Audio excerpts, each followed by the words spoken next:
नमस्कार, तिसरा डोळा न्यूज मध्ये आपलं स्वागत. मी सतीश चव्हाण. पाहूया आजच्या काही ठळक घडामोडी.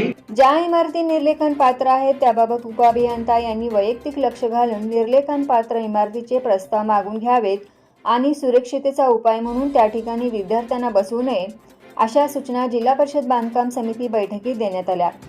बुधवार रोजी बांधकाम समिती सभा क्रमांक 3 संपन्न झाली. सदर सभेत सभापती पृथ्वीराज तानाजी पाटील हे अध्यक्षस्थानी होते. श्री कुंडली कुबाळे यांनी सदस्य सचिव म्हणून कामकाज पाहिले.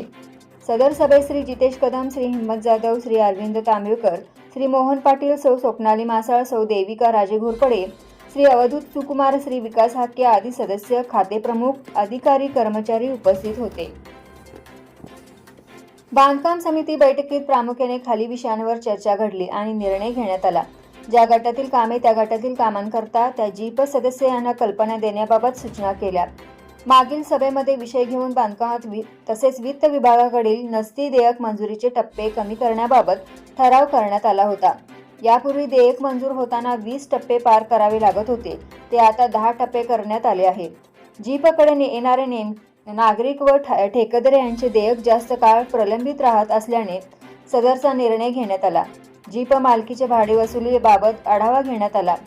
महानगरपालिका क्षेत्र सोडून ग्रामीण भागातील दुकानगाळीकरिता डिपॉझिट कमी करण्याबाबत चर्चा करण्यात आल्या. ज्या ठिकाणी दुकानगाळी दुरुस्ती करण्याची आवश्यकता आहे त्याबाबतचे प्रस्ताव सादर करण्याच्या सूचना देण्यात आल्या. ज्याप्रमाणे वास्तुविशारद याचे पॅनल आहे त्याप्रमाणे जीपकडे स्ट्रक्चरल डिझाईन करणाऱ्याचे पॅनल असावे व त्यांच्याकडून स्ट्रक्चरल डिझाईन पडताळणी होऊनच कामे करावे अशा सूचना सदस्य श्री चंद्रकांत हक्के यांनी दिल्या. यूट्यूबवर सर्च करा तिसरा डोळा. तिसरा डोळा चॅनलला सबस्क्राईब करा